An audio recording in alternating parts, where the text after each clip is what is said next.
Good morning, I'm Mark. I work here at Water Street Books. We have a wide selection of books by local authors, and we're thrilled to have a couple of local authors with us today. I want to welcome two local authors, Karen Howe and Denise Brown. Denise is also the illustrator.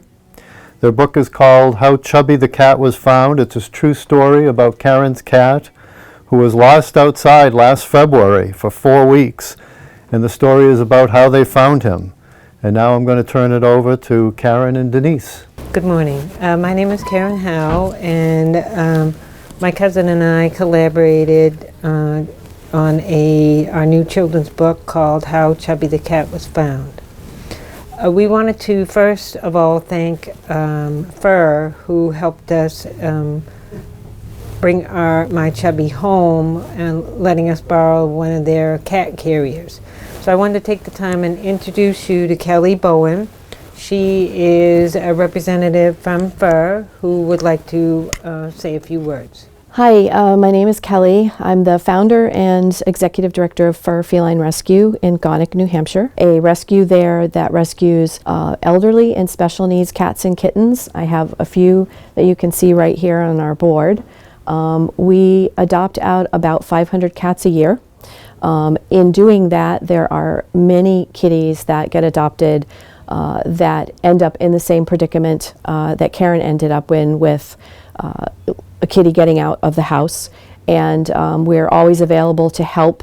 As the faster that you can give us the information, the faster we're able to help you get your kitty back. So that's very important. But one of our causes, obviously, is the elderly and special needs cats. We work very hard to bring kitties in that would not necessarily be able to go into a mainstream shelter. And we do whatever is medically necessary to take care of them. And we also help local strays, and we bring cats up from North Carolina, South Carolina shelters that are high kill shelters. So we have a few cats here that we're showing today. One of the kitties is Hugs. Hugs is a kitty that we've had for quite some time. She came to us hyperthyroid, and so we had the treatment done so that she no longer is hyperthyroid and needs to be on medication, so she's medication free. All of the cats that you see here are available for adoption.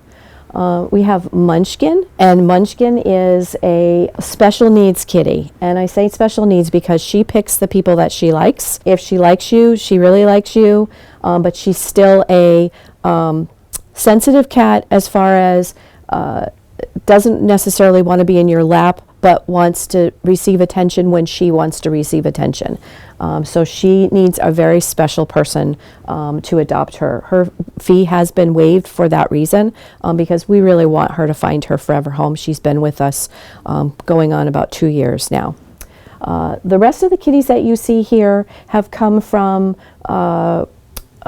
shelters down south, and as you can see, the 6 kittens on either side, they're still in foster care, but they will be available next month after they receive their first rabies and are spayed or neutered. All of our kitties come to us, and we do what is necessary, spaying and neutering, their vaccinations, we microchip them, and that's a very important thing when a kitty is lost, because that can help find your kitty a lot quicker as well.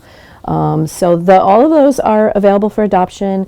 And Sherbert and Irene, Annie, Lillian, and Eugene, the 4 little white kitties here, are available for adoption now. We do ask that kittens go in pairs because they are kittens. They need to have a friend, so that's very important to us. 2 cats at least go home together when they're young like that. Thank you so much for allowing me to be here. I really appreciate it. I'm Karen Howe. Again, I wanted to, this is my cousin Denise Brown. We wanted to give you a little bit of the background about how we decided to write a book about how Chubby the Cat was found. First of all, I wanted to ask everyone, has everyone ever lost a pet? Well, I did, and I never thought it would happen to me. I was trying to take my cat Chubby down to the vet, and he got away from me in the parking lot. unfortunately, I couldn't bring him back, get him back in by calling him, you know, offering him treats, food, anything. I couldn't get him to come to me. So I had to leave, and you know, since it was in February when I lost Chubby in the parking lot of the vet, and I went home and I called my cousin Denise to ask her to help me try and bring Chubby home. So And I said, yes, I'll be right there. she came up, and we were able to, we did a lot of things. We went to a lot of places. I just want to show you on our map here the path that Chubby took. He started off at the vet, and he crossed a busy 3-lane highway and walked 1.5 miles down the road to this mobile home where he found a hole this big so he could scoot right in there. And luckily, the people that owned the mobile home loved animals, saw my cat Chubby and fell in love with him and started feeding him. So he was safe and warm and was able to have shelter for all the time, where in the month of February we had all those below zero temperatures, especially when the wind was blowing, and he was able to find shelter against all the animals. As you can see, like the fox and coyote and, you know, feral cats and raccoons and any other animal that might want to eat cats. So luckily, you know, he did find shelter, but sometimes that might not happen. Denise is going to start reading a little bit of the book to give you a little bit of the background information on how we actually, this whole thing started. And Karen is going to show you the pages as we go along. But I was really happy to help Karen all the way through this, but it was very heart-wrenching. But Because we're both animal lovers. yes, but we were lucky it was a happy ending. But I'm going to read a few of the pages. This book is about a cat named Chubby who lives in a small town in New Hampshire. In the winter, it gets really cold outside, and there's usually deep snow on the ground. But on sunny days, Chubby loves to go outside and sit on the steps to take a nap in the warm sun. Karen always would shovel the snow on the sidewalk so Chubby could go out back and sit under the shed and stay warm and hunt for chipmunks or mice who might be under there. But they usually ran around and out the other side, so I don't know how many he got. But after a nap, Chubby was always hungry, and as soon as Karen got home from work, he'd be racing to the steps of the front door, and for him, that was supper time.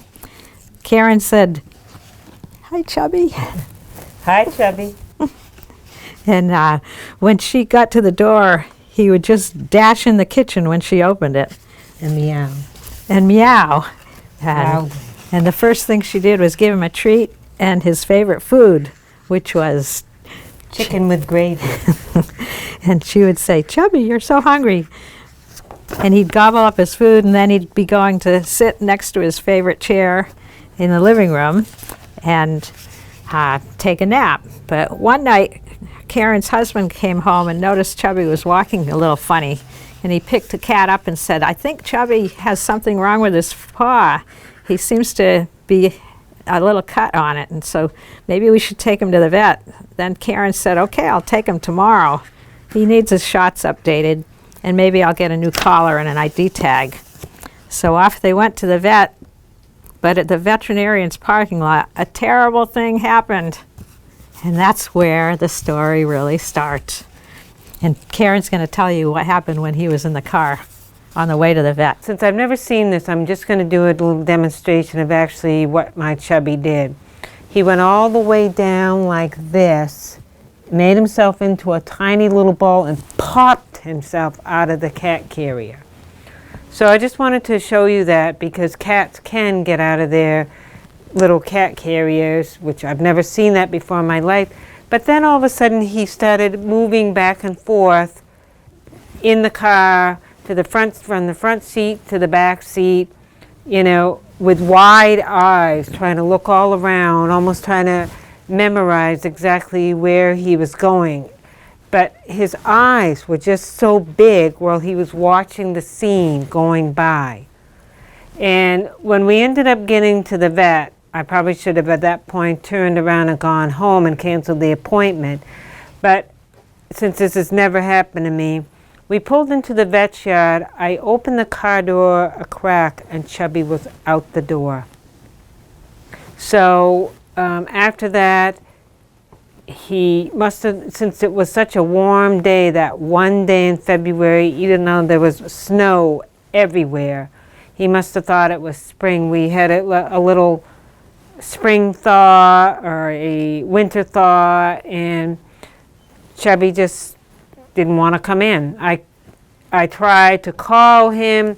I tried taking treats and shaking him, making noise so that maybe he would come back. It didn't help. So that's when I finally called Denise. It was getting dark and it was getting cold, and Chubby did not want to come in.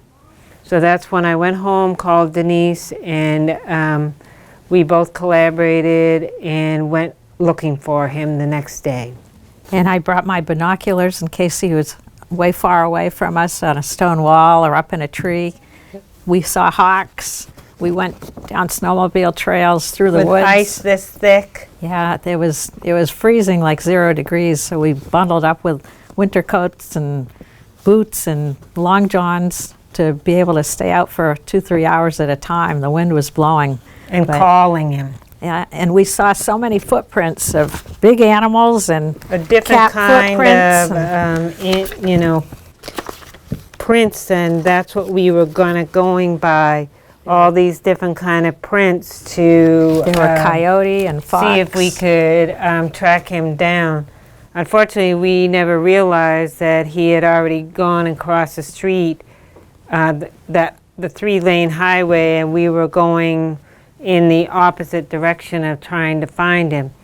But the one good thing was we ended up, Denise made a wonderful suggestion about going down to our local town hall to put up a flyer, and that's how it ended up that the people who owned the mobile home, the 1.5 miles down the street, ended up getting my information and able to call me on my cell phone. So Denise is going to... This is the mobile home with the little hole in it. Yep, that he where, got under where the skirt. Chubby actually slid right in there and was safe and warm.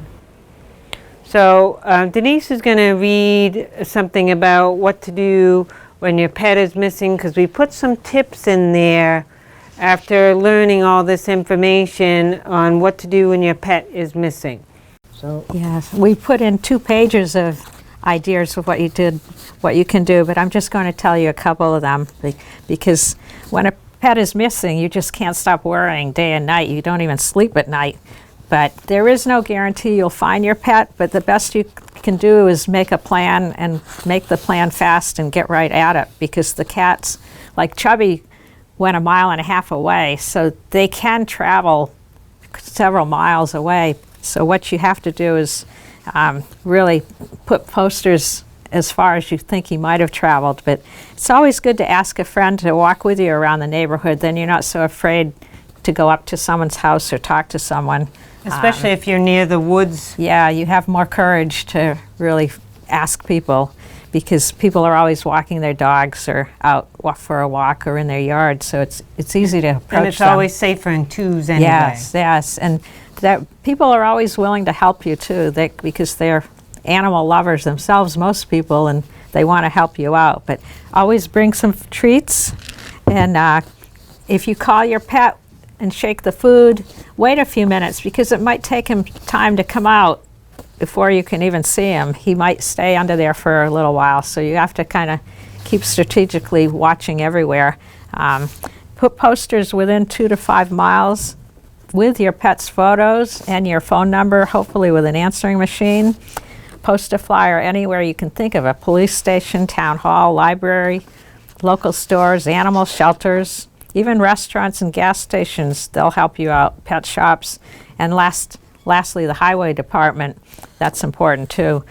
Go to your animal shelters and call them. Go yourself, because your pet could be dirty or hurt or neglected looking, so he won't look like what you're describing your pet to be, or your pictures. He might have mud all over him, who knows, but We may have lost weight. yeah, he might have lost weight, and you're the only one that can ID him, so make sure you try to go there even every few days, because the shelters change so quickly that it's best to keep an eye on them and keep checking and call animal control and even the police department. If a pet had been picked up, they might know. Post your pet online on social media, and there's a lot of missing pet sites that you want to check out too, and local newspapers. But the most important thing is to never give up hope. That's our motto. I wanted to just let you know what our actual mission statement is. We also put that in our book. Our mission is how Chubby the Cat was found is a true story about my lost cat named Chubby, and how I never give up hope of finding him and did everything possible to find him.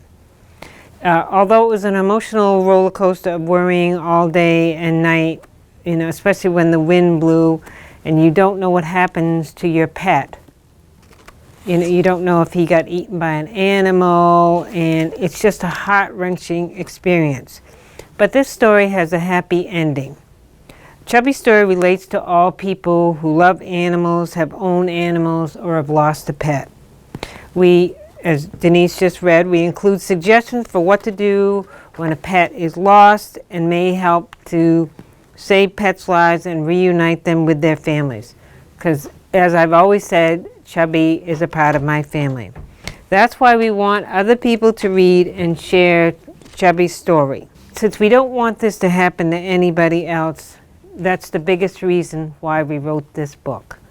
As I say, it's a heart-wrenching experience when your pet is missing and out there in the elements. The SPCA gave us a board, some of the animals that need a forever home, some of the things that they offer, another one, photos with Santa. We have phone numbers. If you ever even want to volunteer, that might be something that you might be interested in. The SPCA even has an Alzheimer's cafe where the senior citizens can be brought in, and they love to interact with a whole room full of animals. They have bunnies and mice and birds and all kinds of little critters that the seniors can pat and talk to, which is a really fun thing. But the reason we invited the rescue organizations and SPCA to come in with us today to talk is because there are so many places that can help rescue your cat if it's a missing animal. And we just want to make sure you know that there are tons of options, and again, not to give up hope. This is Joanne Clark from Chris's Pets for Vets. It's a special organization which helps out vets and pets. And I'm going to turn it over to Joanne. Hi, my name is Joanne Clark. I'm Chris's mom. I started Chris's Pets for Vets in actually the beginning of 2015, along with Annie's Angels Memorial Fund, which is dedicated to helping local families struggling through life-threatening disease, disabilities, or illnesses. It's a 503c charity. I started a program under Annie's Angels called Chris's Pets for Vets. And what we do is we provide 100% of the adoption fee to any veteran for a companion animal. I started this in honor and memory of my son, Chris Journo, who 6 months after returning from fighting over in Iraq, he took his own life. And a few years later, I got together and decided I wanted to start a program in his memory. And it's twofold. Chris suffered symptoms of PTSD, and they went unrecognized because nobody knew really what to look for or what was going on. The signs were there. So this program is twofold. It's to help recognize the signs and symptoms of PTSD and provide a companion animal for any veteran whatsoever. Doesn't matter when you've served. All you have to do is show your military ID or your DD-214, go to a local shelter or rescue. We do partner with a few rescues, but we will work with any rescue or shelter. Just give us a call for us, and the information can be found at chrisspetsforvets.org. And to date, I must say, we've adopted out over 350 companion animals to our veterans. So it's been a very rewarding program, and Wonderful. we just hope to keep it going. And Can you tell us a little about these pictures? certainly, this is my son Chris Journo. It was Operation Iraqi Freedom that he fought in 2008, and these are just a few of the adoptions that we've had, and as you can see, I mean, just looking at the smiles, this is my reward, being able to, wonderful. see that it's working for other veterans, and it is helping other veterans. And this was the purpose of it, because I know how important a companion animal would have meant to Chris, and, to be able to do this for other veterans and help them cope day Now, to day. Pets for Vets is a national organization, but you run the New Hampshire chapter, is that? Or No, is that completely no. different? Pets for Vets is a national organization, and what they do is you fill out the application, they go through a process, they want to know how many people in your household, how many animals, children, whatnot. Then you have to provide a doctor's note, from my understanding. Much more elaborate. Exactly, and then what they do is they locate a pet for you. Ah, Our organization this program allows any veteran to walk into a shelter that's and wonderful. walk out that same day. There's not a waiting period or With a best friend. exactly, and with dealing, I mean, it's giving these pets a forever home. Yes. These shelter pets, and when they leave, the pets are spayed and neutered. They're microchipped and they're up to date on their shots. Yeah, everything's they're- done. They're healthy. Yes, yes. So they'll have I- bond really quickly, I'm sure. Yeah. Well, we really appreciate you coming to our little TV broadcast today with Exeter TV. Thank you They've for been wonderful. inviting me. And if you have any other thoughts you want to share with us, otherwise you have just told us the website. Maybe say that once more. Yeah, chrisspetsforvets.org. Annie's Angels Memorial Fund is located in Stratham, as I am too. And they're very well known around here. Yeah, So, and this program is becoming more popular, with Yes, and doing it's so more to important. So raise important. awareness and money for our organization, so. So keep this in mind next time you know of any situation that can benefit from this group. Thank you so much. Thank you. And we're going Thank to, you for the opportunity. we appreciate you coming. So I will turn it over to Karen Howe now, because she's going to give you a final thank you. And Want me to take this? thank you so Okay. much. Thank you to Exeter TV for taping us at the Water Street Bookstore today, and to all the visitors who came to meet us and hear our mission.